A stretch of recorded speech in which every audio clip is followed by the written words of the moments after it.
चीन समर्थक मोहम्मद मोइजू, इन्होंने मालदीव का चुनाव जीत लिया है और मालदीव की कमान मोइजू के हाथ में आ गई है। इस खबर से चीन तो खुश ही है, साथ में पाकिस्तान भी खुश हो रहा है। लेकिन क्या ये खुशी ज़्यादा दिनों तक ठहर पाएगी? क्योंकि चाइना के रॉकेट फोर्स में तबाही मची है, तो वहीं भारत ने अपने रॉकेट फोर्स को दे दिया है ऑर्डर। जानेंगे जियोपॉलिटिक्स में क्या कुछ चल रहा है। आज जानने को बहुत कुछ है, आइए जानते हैं इन खबरों को विस्तार से।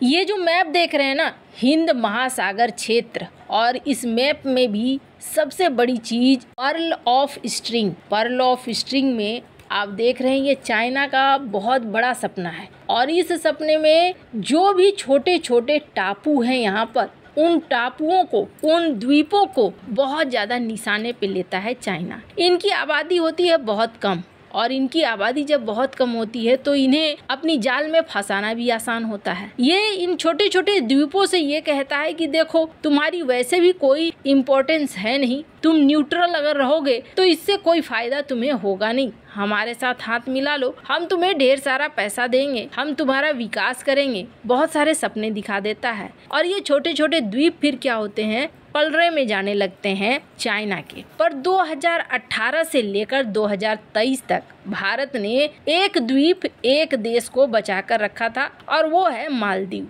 मालदीव में भारत के खिलाफ माहौल नहीं बनता था और मालदीव न्यूट्रल रहता था काफी समय तक। स्क्रीन पर आप देख सकते हैं आर्टिकल। लेकिन फिर ये मोइजू, इन्होंने चुनाव जीत लिया है, और ये जो चुनाव जीता है बड़े ही कम मार्जिन से जीता है। करीब सोलीह को 47-46 मिले हैं और बाकी 53-54% मोइजू को मिला है। छोटा ही मार्जिन है, लेकिन आखिरकार सोलीह की जगह पे मोइजू का बनना तय हो गया है। 17 नवंबर को ये राष्ट्रपति बन जाएगा, और इसके राष्ट्रपति बनने के बाद से खुशी की लहर दौड़ गई है चाइना और पाकिस्तान के अंदर। चाइना इस बात को लेकर खुश है क्योंकि ये बंदा जब चुनाव लड़ रहा था तब से शुरू से यही कह रहा था कि हम भारतीय सेना को यहाँ से हटा देंगे, जो छोटी सी टुकड़ी वहाँ पे है, और भारत नहीं, हम चाइना के तरफ जाएंगे। ये बात वो साफ साफ कह रहा था। और आपको बता दें, जैसे ही ये खबर आई है कि मोइजू बनेगा, चीन तो खुशी है,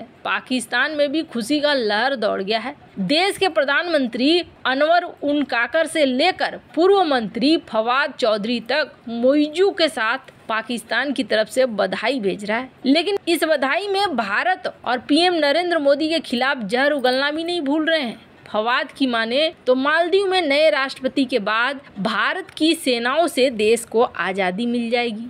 उन्होंने पीएम मोदी का जिक्र भी विवादित तरीके से किया। क्या बोले फवाद चौधरी? पूर्व साइंस मिनिस्टर फवाद चौधरी ने पाकिस्तान के प्रधानमंत्री काकर की बधाई वाली ट्वीट को रीट्वीट किया। इसी समय उन्होंने पीएम मोदी और भारत का जिक्र किया। फवाद ने लिखा है कि मुझे उम्मीद है कि मालदीव के नए नवनिर्वाचित राष्ट्रपति मालदीव को भारतीय सेनाओं से मुक्त कराने के अपने वादे को निभाएंगे। मोदी की आधिपत्यवादी योजनाएं दुनिया के लिए खतरनाक है। जबकि पीएम काकर ने अपनी ट्वीट में लिखा है कि मालदीव के राष्ट्रपति चुनाव में जीत पर डॉक्टर मोहम्मद मोइजू को हार्दिक बधाई। संबंध और क्षेत्रीय सहयोग को और मजबूत करने के लिए पाकिस्तान उनके साथ काम करने के लिए उत्सुक है। अब बधाई तो पीएम मोदी ने भी दे दी है। खैर, अब इसका क्या मतलब है? क्या यहाँ पर चाइना जीत गया, पाकिस्तान जीत गया? तो आपको बता दें, इतना आसान नहीं है भारत की इस वक्त जो कूटनीति चल रही है उसे हरा पाना। छोटी छोटी जीत से ऐसा नहीं है कि पूरा का पूरा आशा खो जाता है। आप उठाकर देख लीजिए, तालिबान जब सत्ता पे आया था तो ऐसी ही खुशी थी, और इससे भी ज़्यादा बड़ी वाली खुशी थी। और अभी क्या हाल हो गया है? भारत की कूटनीति वहाँ पर भी गजब का जवाब दे रही है। श्रीलंका में क्या हाल था? अभी भी बहुत ज़्यादा मजबूर है श्रीलंका, लेकिन फिर भी चाइना के लिए टेंशन बनकर है। चाइना कोशिश कर रहा है वहाँ पर कब्जा करने के लिए, लेकिन हो नहीं पा रहा है पूरी तरीके से। तो अभी पिक्चर बहुत बाकी है। और अभी तो सबसे बड़ी दिक्कत ये हो गई है कि जिनपिंग अपने ही रॉकेट फोर्स को खुद से तबाह कर रहे हैं। 1 सितंबर को चाइना के अंदर जो हुआ है और चाइना के रॉकेट फोर्स के साथ जो हुआ है, उसके बाद खुद चाइना के लिए बहुत बड़ी समस्या खड़ी हो गई है। ये जो जिनपिंग है ना, जिनपिंग के असली वाले मास्टर थे माओ। माओ से जिनपिंग ने बहुत सारी चीज़ें सीखी है।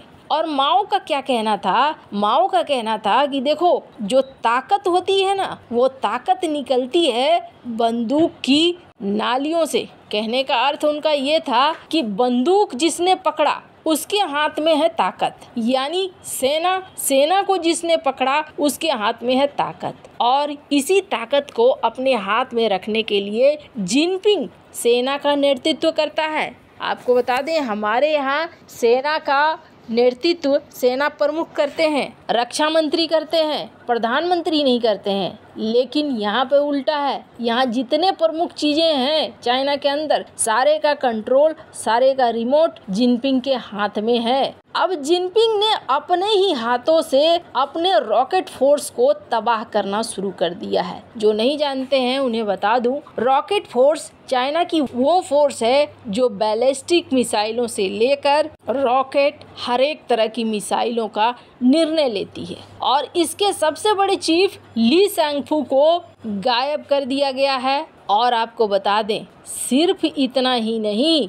कहा जा रहा है सितंबर 14 से 15 तक ली सांगफू गायब हुए और उसके बाद एक के बाद एक ताबड़तोड़ एक्शन चाइना के रॉकेट फोर्स पर ले रहा है जिनपिंग।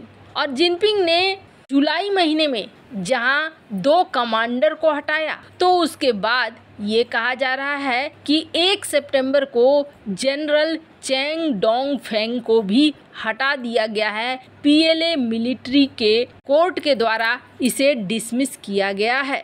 धीरे धीरे पूरा रॉकेट फोर्स को अपने हिसाब से चलाने की कोशिश कर रहा है जिनपिंग। वैसे कहा जा रहा है कि जिनपिंग के अंदर एक डर देखने को मिल रहा है और उसे ऐसा लग रहा है जैसे अब रॉकेट फोर्स उसके ही खिलाफ जा सकती है। स्क्रीन पर आप आर्टिकल देख सकते हैं। तो वहीं दूसरी तरफ चाइना ये सब कुछ सोच रहा है, तो भारत ने अब जहां प्रलय बैलिस्टिक मिसाइल का एक बड़ा लंबा चौड़ा ऑर्डर दे दिया है और खास तौर पर कहा है कि ये लाइन ऑफ एक्चुअल कंट्रोल यहाँ पर लगाया जाएगा। आपको बता दें, प्रलय मिसाइलों का जो ऑर्डर मिला है, प्रलय मिसाइल अपने आप में बेहद खास हैं, जिनकी स्ट्राइक रेंज है 150 से 500 किलोमीटर। इसके अलावे 350 केजी से 700 केजी का ये गोला बारूद ले जा सकते हैं। तो इन सब में सबसे अच्छी बात है कि अगर बंकर, रनवे